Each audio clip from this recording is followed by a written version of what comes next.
Alrighty, and ending the week out strong on the second week here at AWW, we have Golden's portion of the card. We're finishing strong with Golden.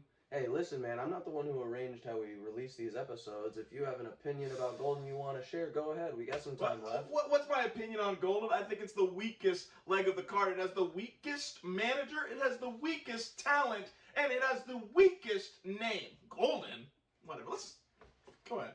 Alrighty, and getting started here tonight with the Golden card, we have the Pasta Mafia, the Brawling Brothers themselves, Bobby Builds and Louis Pasta, continuing on with their redemption run against the father-son power duo known as Swisher P and P Sipper, representing P Generation X. Yeah. Absolutely. This is another family versus family dynamic. Obviously, Bobby and Louie saw off Electrifying, who are our father-son duo, and now they're looking to do the same with these freaking piss ants. No pun intended. Definitely going to show that when it comes to family ties, there's no stronger tag team in the division than the Pasta Mafia, Eric. And I agree with you, but I think P Generation X would probably disagree with us, and they might show us just the opposite. Alrighty, and getting started with our Xeno Overlord, seeing the match from behind the scenes over there, we have two families clashing it out here in the ring. You know, we have a lot of family tag teams here in the Golden Division, Eric. At the end of the day, it's all about family. Hey, you know, and there's nothing that ties two people together than the family bonds that, you know, legally hold them together. So at the end of the day, you really can't get any stronger of a show out when it comes to tag team competitors than when siblings go toe-to-toe with other siblings. And, you know, they might not be siblings, but the father-son duo known as P Generation X is getting their ass whooped right now by Pasta Mafia, not even showing any sign of duress, any sweat on their foreheads. These two tuck the caps down and hide it. And look at he whips the final. P Sipper whips the final. This is not good for them. Definitely a theme we've been seeing here this week, Eric, as we've seen a lot of competitors with their final abilities. Luckily, Swisher P able to get it back, hitting two at once, a double elimination against the Pasta Mafia. That is a first for me, Eric. I've never seen that shit happen. I didn't know he was capable of that kind of flight with that jetpack. Oh my god, the Pasta Mafia returning the favor though, sending P Sipper sailing across the screen, putting him down to his final stock. Now, we've also seen this play out time and time again this week, Eric. If P Sipper loses his final stock, he's going to detriment his son, and that might just cost them. Swisher P able to make it back, but at what cost? At what cost? Is now both he and his father managed to shrug off Bobby Build's final ability, a absolute powerhouse of an ability that is known for clearing the board. There goes Bobby. Bobby down to his final stock. Both of these competitors at their final stocks, P Sipper and Bobby, Louie and Swisher holding out at 2 stocks each. But at 77 and 123%, you have to wonder which is going to fall first. Yeah, I'm going to say it's whoever doesn't hit this final. Uh-oh, we have P Sipper. Whoa! As Louie uses his absolute agility to swing back to the ledge and tell him, no, you whiffed it again, buddy. But he does need to get over there and help Bobby, who is dealing with both the father and the son. And here comes Louie with the final, trying to suck up anyone he can. He gets P Sipper, and P Sipper is out of here. Ooh, P Sipper stealing the stock from Swisher P, leaving Swisher P at an absolute disadvantage at 173%. He's going to lose. Whoa! And there was Bobby! And now so is Pasta Mafia in the same predicament.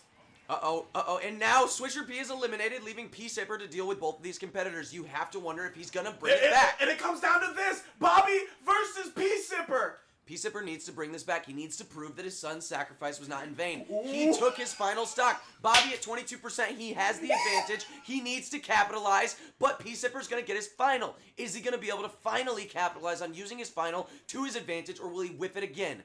Bobby has his. Can he get the advantage with the final? And he stopped P Sipper right in his tracks. Oh, there it is! He does catch him, but now P Sipper has his. Uh-oh, P Sipper has it. Is he finally going to use it? Ooh, what is going on here today? We need to see. The bell slapper from P Sipper decides it in the last second of the match, bringing Bobby Builds and Louis Pasta to a grinding halt. That is absolutely devastating for the brothers. They went through 2 teams, through a semi-gauntlet, just to lose here. And now you gotta think, what's the future? What do the tag team champions see now? They saw Louis Pasteur handle both Dominant by Design and Electroflying, only to get halted in their tracks by P-Generation X. You look at that, these 2 just beat the 2 that beat the other 4. That means these 2 deserve the other 2's chance at the 2's tag title to 2-2. Alrighty, and rolling into our next match, we have a singles match scheduled for one fall with Misbehave representing Behavioral Fabrics and the manager of Dominant by Design going up against Melina Rose. This is definitely a star-studded match. Very, very, very attractive match. Now, let's not beat around the bush, okay? These 2 are total knockouts. I see them, and I get big Looney Tune eyes, okay? I don't know if that's going to get me canceled or something just to say a woman's attractive, but these women are undeniably attractive. But they're also dangerous. They are absolute killers in the ring. Definitely, as we are seeing 2 Black Mambas, Black Widows, beauty and deadliness combined into 2 absolute powerhouses here at AWW as we are getting into this match. Alrighty, and representing her Ofra Siren aesthetic as Misbehave starts this match off, taking 18% damage to Melina's doorstep, returning with almost double the damage as she's putting Misbehave at 50%. This is a playtime match. I forgot to mention it. Well, we both forgot to mention it, but that means they have 3 minutes to use whatever weapons at their disposal that they want to beat the hell out of each other with... What the fuck just happened? She just hit her so hard she had to recuperate herself over on the side of the ring using a confusion ray of some kind. You know, and this might be a playtime match, but if there are 2 women here at AWW who do not play around, it is Misbehave and Melina Rose, as Misbehave is taking those size 342 steel inch stilettos to Melina's face. You know what's crazy? Speaking of stilettos, guess where Stella got her stilettos? Where? Behavior Fabrics. Behavior Fabrics, and you know that is they provide a giant hammer oh in my play. God. Melina takes another fucking stock right as we were talking about her the CEO of Behavior Fabrics wares. And you know, Behavior Fabrics does provide a lot of gear for our AWW combatants. Oh my goodness, Misbehave. Absolutely sniped her with a fire bar on the outside.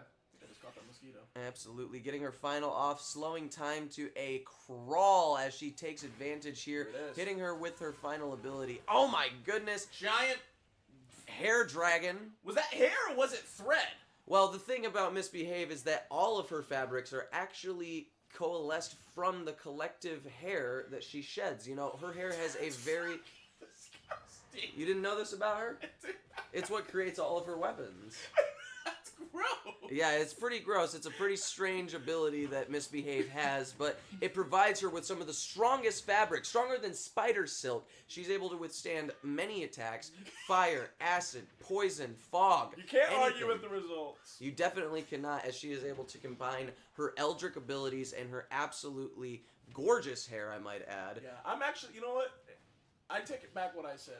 You know, I'm actually wearing a Behavior Fabric shirt right now. You know, and that's what you said, and that's why her. Wow, that smells like success. And you know, it goes to say what her company's motto is: a little bit of me on you. That's good. Holy shit, that's good. Yeah, and it is. Ooh, another final. Oh, and here we go, using her hair to its advantage again. Look at the absolute strength, the tenacity, the youthful spirit in her locks of love. Yeah, I know you're gonna say something else, horny. Whoa! Melina Rose, the head of the hammer actually fell off. She's left defenseless here. Now, people might be wondering down at the bottom of the screen, we're not seeing who has the most stocks taken and the most stocks given, but that is because during a playtime match, we do not see who the winner is until the end of the timer. Yeah. We're in the final 10 seconds. 8, 7, 6, 5, 4, as they trade tornadoes across the ring. 2, 1, That's all she time. wrote. Who came out on top? I'll put my money on Misbehave, Eric. Ah! And I was wrong, as Melina Rose, representing Melina Rose. Yeah. Subscribe to her OnlyStans account where she has the best feet pics on the entire internet.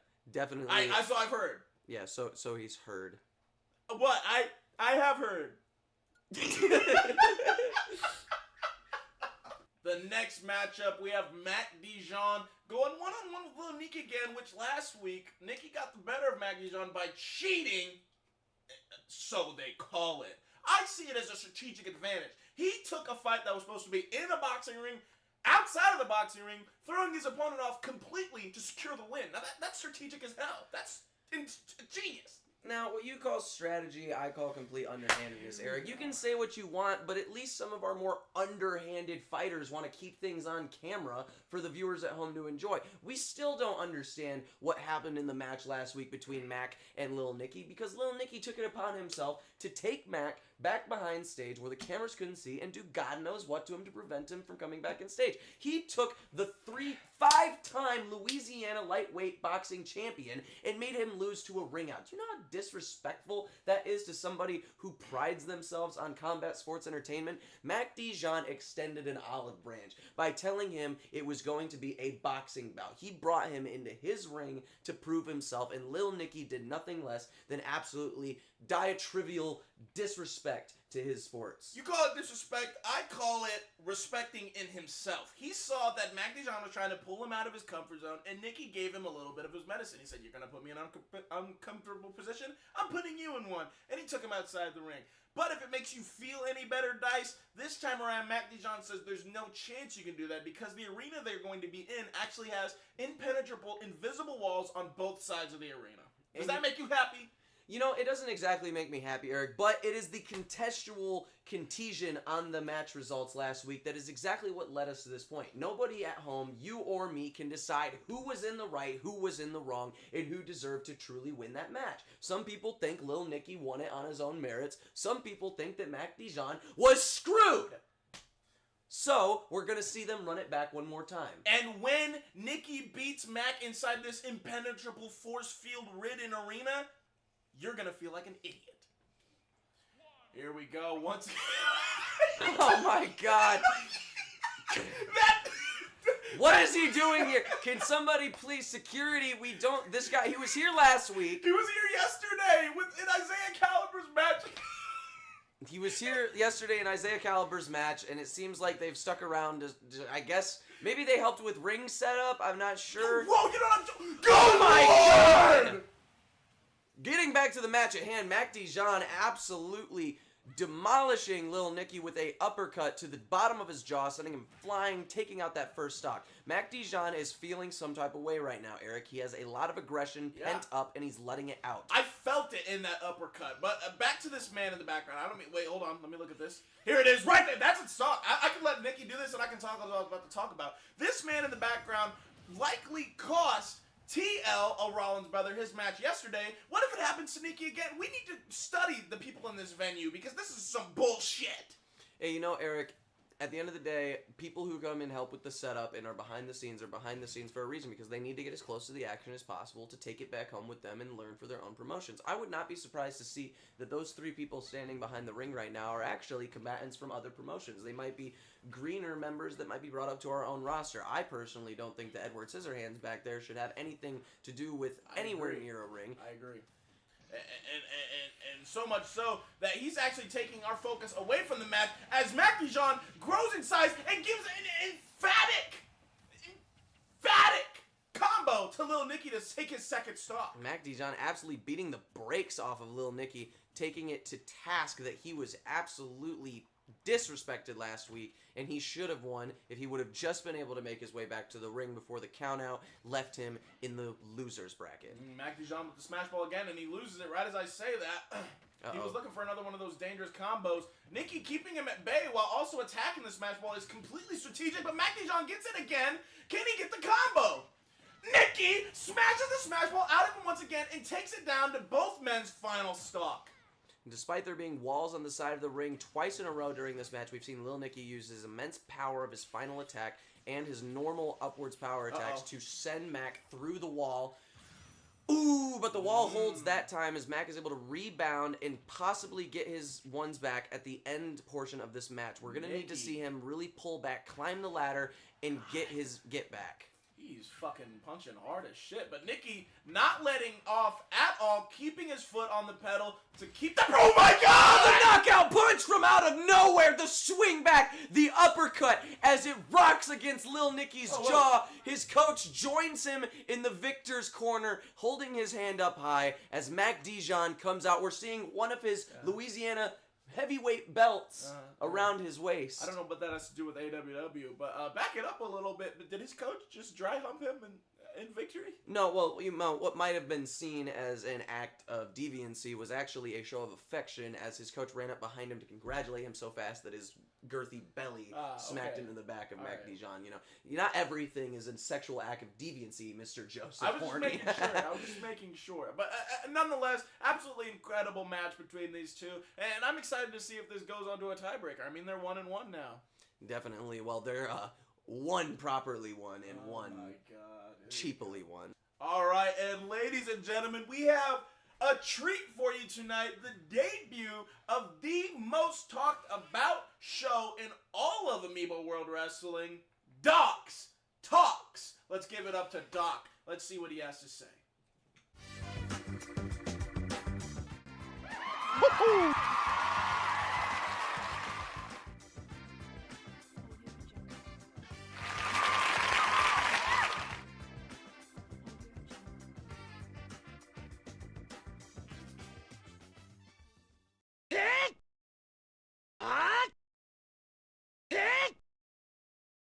Mamma mia!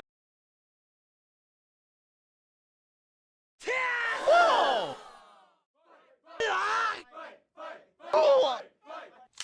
Oh my God! Oh, the bell is rung and the match is starting. We have a match here, I guess. Mario grows to massive proportions. It seems.